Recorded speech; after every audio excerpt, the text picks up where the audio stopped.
الانضمام لي اليوم. Thank you for joining me today. Hiba, just to start off with you, tell me about the night that the sarin gas happened, the chemical attack. Okay. Where were you? What did you smell? What did you see? Okay. That night, we were up late. Me and my cousin preparing some activities for the kids for the next day because we used to work with the kids.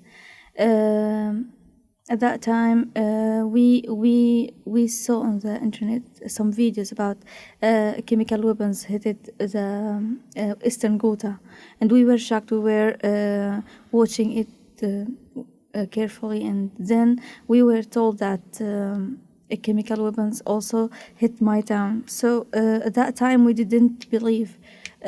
Although we were hearing the shelling all the night, but we couldn't recognize that it's a chemical weapon or it is a normal shelling. So after half an hour or maybe 45 minutes, we start feeling dizzy. We start our eyes start drop tears, and our nose started running, and then we realized that there's something strange in the air. So we rushed to the other rooms and we wake all the family up, and we told them to put some scarves, weighted scarves on their noses and breathe through them. After an hour, we rushed to the medical center, which because we used to be a volunteering nurse, and we know how to give some aids. So we took our cameras also, and we went to the medical center. You said we. Who are you with? Me and my cousin Amina. Yeah. On the way, the shelling was so strong and so heavy, and so it took us 25 minutes to reach there. However, it took us 5 minutes usually. On the streets also we saw people rushing to the medical center, holding kids, holding women, and everyone is asking what's going on. There is a lot of shouting on the streets. When we get there, I was very shocked. I didn't even imagine someday I will see that view.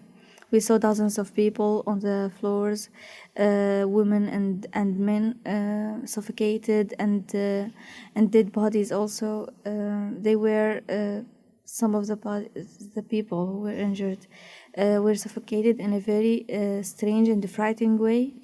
I remember myself. I was screaming, and I don't remember what the words was, but I was traumatized.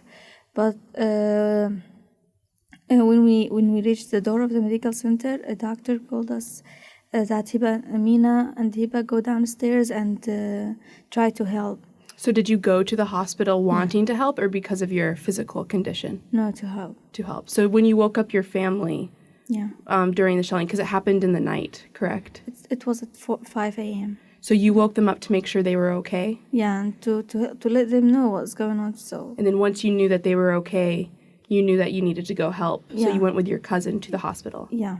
What did you see in the hospital? The hospital is a basement with 300 meters. It was full of people, crowded by hundreds of people. A lot of people on the floor, and the medical staff in a very rushed conditions.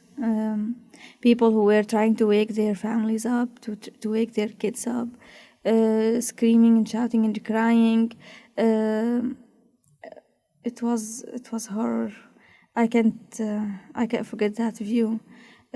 We asked a doctor what to do. What can we do? He told us just go and take their clothes off and put some vinegar on their noses to wake them up. Yeah, and do some CPR. And then we asked them what to do. Then he told us that's it.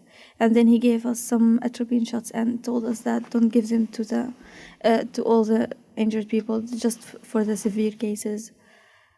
So we tried to do what they told us to do, but it was very painful, the feeling of helplessness, because people are dying, in a very strange and painful way, and you can't do anything for them, just CPR, just vinegar. It was so painful to us. Did you know right away that it was an attack? It wasn't an accident or a coincidence? No, we knew that because the Eastern Ghouta was full of the same attack and bodies, and a lot of horrible photos were uploaded on the internet, so it wasn't an accident. Were you ever afraid for yourself when you were leaving your home to go to the hospital that night? A bit, but I was afraid about my brother also, about the family, the kids, the whole town. We all thought that day it's the doomsday. It's the final day. It's August 21st? Yeah, August 21st. And did any of your family, did any of them die? Some cousins, some friends, some acquaintance, and after about 11 o'clock, the medical center was full of bodies, and so we have to move about 40 bodies to another house next to the hospital. At that house, they told us that don't bury all those dead bodies because they may be under trauma and they may wake up again. So we gave them atropine shots. After a while, that house get chilled also. So those bodies as if they died twice. So we have to bury them after that. So you didn't know if they were dead or not? No, they were dead, but we had some hope that they may wake up. But after the shelling of the house, we lost every single hope. Yeah. And Muhammad, were you in Syria on August 21st? نعم. Yes. What was that night and day like for you? Where were you? طبعا نحن في سوريا تعودنا على In Syria, we got used to scenes of killing and destruction, and that day, that day was one of the worst days that we've seen. أشبه باليومي يعني ممارسة صحيح إنها صعبة لكنها كبيرة. That day was a very لكن ذاك اليوم tremendous كان day. يوم رهيب. كنت في صلاة الفجر. Several guys came to him and knocked on his door and told him that the government had gassed or had dropped chemical weapons on the eastern Ghouta area of Damascus. He works with many human rights organizations, and he has a institute called Al-Afaq Institute for Strategic Research, and because he cares for human rights and humanitarian aid, he went with several of his friends to the eastern Ghouta area right away. طبعا ما كانت المرة الأولى اللي بيشهد This فيها wasn't his first time seeing chemical قبل weapons هذه attack. المرة Before 10 this, he has مرات seen chemical weapons قصف attack 10 times. بالكيماوي. لكن هالمرة كانت However, this time was شيء something, فظيع وهائل. unimaginable, لما and وصلنا he has إلى never seen زملكا. anything like this from before. So there were other attacks before the August 21st attack. نعم. Yes. And you witnessed those? You بتاريخ saw them? 19/6 في مجزرة. June 6, وفي تاريخ قبل 19/6 and before June 6. لكن نسيت التاريخ Oh, I'm بالضبط. sorry, مسجل عندي. June 19. إيه. Adram, which is a city outside of تعرض Damascus, فيها in the air مدينة carried some عدرا of the gas للقصف to Duma, where الكيماوي he's from. والرياح And he حملت said that him الكيماوي and his وأتت family بها were إلى exposed دوما. to some of the... وكنت أنا وعائلتي من it اللي was تعرضوا the cases were للإصابة. light, طبعا not like to the الحالات degree كانت that he خفيفة saw يعني ما مثل on August 21. لما وصلنا When إلى they arrived to زملكا كان Zemelka, المنظر رهيب. the site was just unimaginable. الشوارع ملأ بالجثث الأبنية. Corpses lying on the streets.